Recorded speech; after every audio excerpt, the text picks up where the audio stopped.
Boa noite, estamos hoje na live Avanço da Pandemia, Carta de Mourão e os Desafios da Classe Trabalhadora Brasileira, com a companheira Natália Sena, advogada popular, integrante da Direção Nacional, da Executiva Nacional do PT. Boa noite, Natália. Boa noite, Daniel. Tamo junto. Vou hoje aqui tentar contribuir um pouco nessa discussão sobre a conjuntura política com você. Massa. Vamos aguardar, gente, 2 minutinhos, é o tempo que o pessoal vai entrando, vamos também divulgar um pouquinho aqui, e aí, quem puder, curte, compartilha, e começaremos. Ok.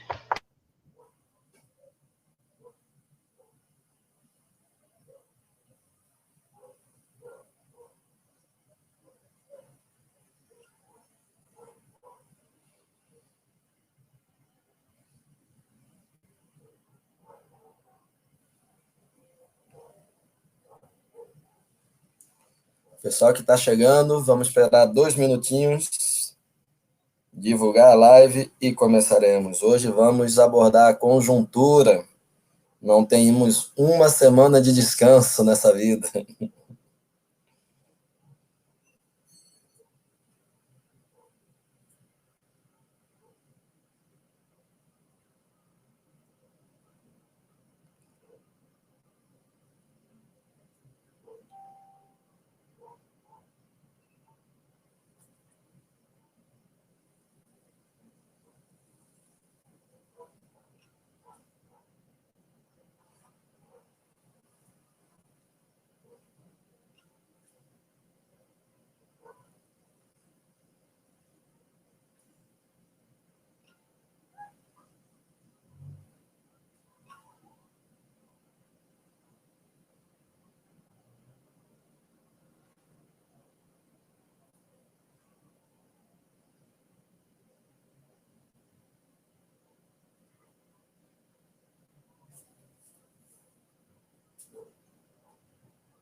Vamos lá. Boa noite, companheira Natália. Boa noite para você, boa noite aí para todo mundo que acompanha as suas lives semanais, às vezes mais de uma por semana, né? Debatendo aí a conjuntura do nosso país que está tão acelerada, tão radicalizada e tão difícil para a classe trabalhadora brasileira. Lembrando que hoje, 15 de maio, é um dia de mobilização nacional pelo adiamento do Enem. Temos mais de 5 milhões de estudantes matriculados no ensino médio, destes apenas 930 mil estão vinculados a escolas privadas, e mesmo assim, destes, a maioria ou boa parte não está tendo acesso à educação à distância. Então, na verdade, o que o governo quer é fazer na educação o que ele está fazendo nas demais áreas, é fazer com que trabalhadores, população que não tem acesso a inúmeras tecnologias e recursos, não tenha condições de sobreviver em meio à pandemia. Por isso, hoje é um dia de mobilização, a dia Enem, importantíssima. Mas fomos também, né, Natália, tocados por por mais uma queda nesse governo. Já é o segundo ministro da Saúde em plena pandemia.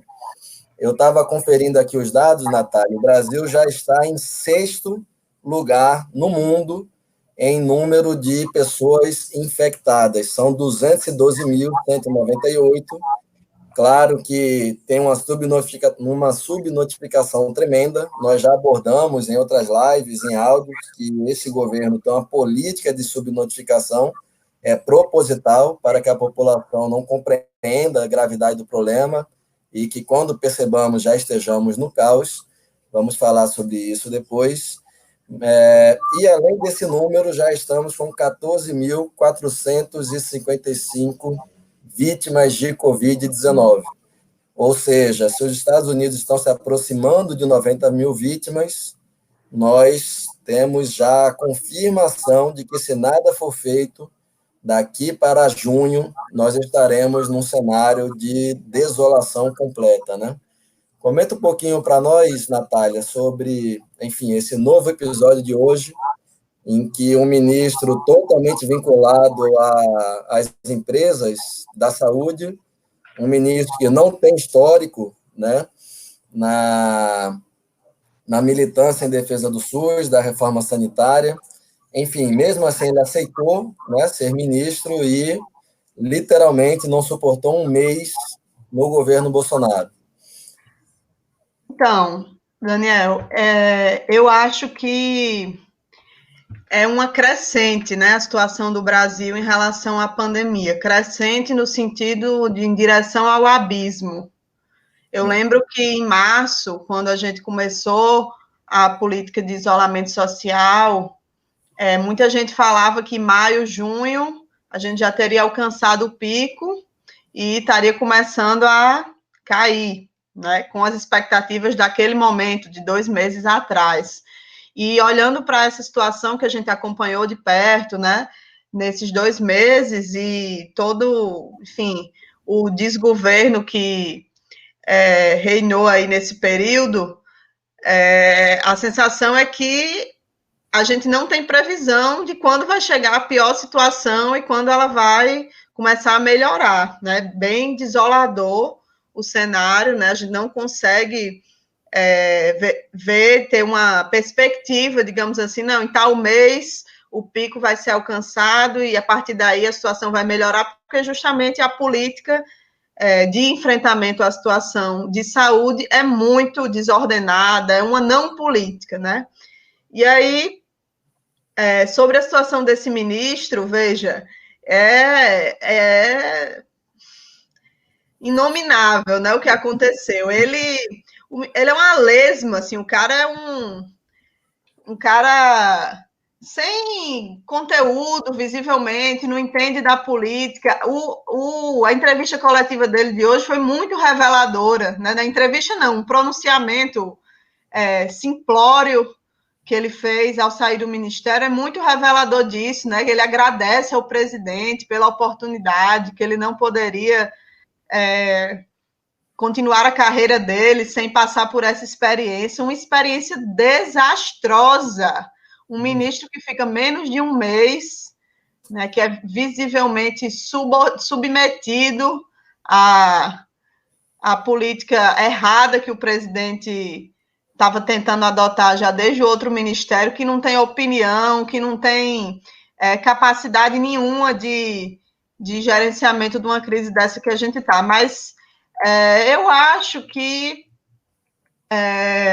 o problema desse ministro e desse episódio de hoje, ele é menos da postura do ministro, que é um horror, do ex-ministro agora, né? É menos da questão gerencial e administrativa e de capacidade dele, que obviamente não teria como ser boa quando tem uma política errada que comanda, né? Mas acho que essas coisas são questões secundárias, porque o que importa mesmo nesse episódio, na minha opinião, é o significado político da saída do terceiro ministro em um mês, porque foram 2 da saúde e, vamos lembrar de Moro, e da crise que segue em curso, né, relacionada à situação da Polícia Federal. Mas o que importa nesse episódio é que é mais um na novela do avanço militar dentro do governo, né? Já há alguns dias que estava ficando mais evidenciado isso, que tinha muitos militares em postos importantes do Ministério da Saúde, tinha um estranhamento sobre isso, tinha uma certa tutela intraministerial, né? A gente discute muito que tem a tutela militar sobre o governo, mas já estava ficando evidente que tinha uma tutela militar dentro do Ministério da Saúde também específica, e agora o que a gente tem de previsão é um militar assumindo a titularidade do Ministério, e isso significa que tem um avanço mesmo, né? Não é à toa, não é um militar paraquedista, né? Parece que é esse o perfil. Então, assim, de técnico não tem nada.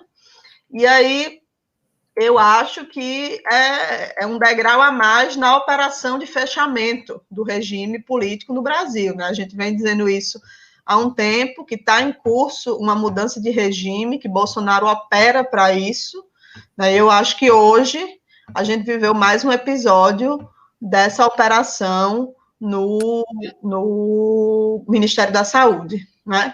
Porque, veja, o bloco de sustentação de Bolsonaro, e acho que a gente vai falar disso aqui no decorrer dessa live, ele tem os militares como um ponto de apoio forte, né? Obviamente não só os militares, mas polícias militares, milícias, né?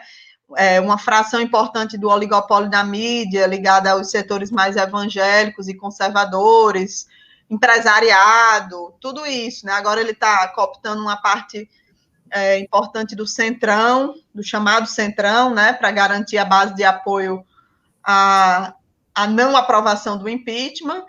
Então, não é qualquer movimento, esse movimento de entregar para a ala militar, de vez, né, completamente, um ministério que é estratégico por si só e que, obviamente, no período como esse que a gente está vivendo, ele ganha um caráter mais importante ainda.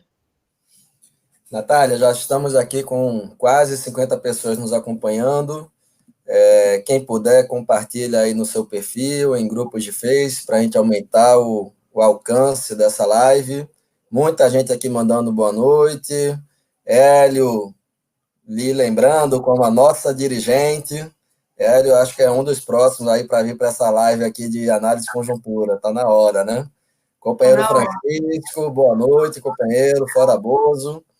Rosimar, agradecendo aqui que a análise conjuntura está sendo compartilhada em todo o país. Carlos Augusto coloca o fechamento, a militarização, vamos debater isto agora. E Hélio e Júlio lembram que o ministro literalmente vai cair, ou caiu de paraquedas, né? E tem de ser um paraquedista para embarcar nesse avião sem rumo, nesse desgoverno, né? Natália, o Teste, ele tinha 7 militares nomeados em posições estratégicas na Secretaria Executiva. Essa secretaria, o Bolsonaro colocou este general, né, o Eduardo Pazuello, que estava na Amazônia, cuidando, enfim, da migração de venezuelanos, né, que, por sinal, chegaram no Brasil todo, né, enfim, isso daí é outro tema, outro debate. Mas o que acontece? Já era um ministério que tinha sido militarizado, né? Antes da queda deste ministro, enfim, como você falou, essa Leisman, né? E, pelo visto, agora não vai sobrar praticamente nada no governo que não seja militares, né? Ou seja, na verdade, estamos num governo que beira ao período, né, enfim, de fechamento, a um período de endurecimento, beira uma tentativa de golpe de Estado, mas que teoricamente foi eleito, né? Queria que você comentasse um pouco nisso, o que significa esse avanço da ala militar nos postos estratégicos, né, do governo Bolsonaro. A gente tinha visto até pouco tempo atrás, tinham setores da esquerda que apelavam por militares democráticos, nacionalistas, eu me lembro do Nassif fazendo texto quanto a isso. Tinham setores que apelavam para que, enfim, tirássemos Bolsonaro e tivéssemos um governo de transição até 2022, com o Mourão, o vice. E aí o que nós vimos agora, recentemente, esta semana, foi aquele texto do Mourão, que, para bom entendedor, ficou lá escrito que o Bolsonaro, ele não é uma pessoa isolada, o Bolsonaro, ele é a expressão de um governo, que é um governo do capital, do latifúndio, mas também das milícias e das forças armadas, né? Queria que você comentasse um pouco como fica este processo, né? Então, Daniel, você falou que o possível futuro ministro era o cara que era responsável pela situação da Amazônia, né? Que, inclusive, é o que o vice Mourão também cuida nesse governo com muita ênfase a questão da Amazônia, né? Então, é sempre bom, não só falam, como se armam, agem nesse sentido, né?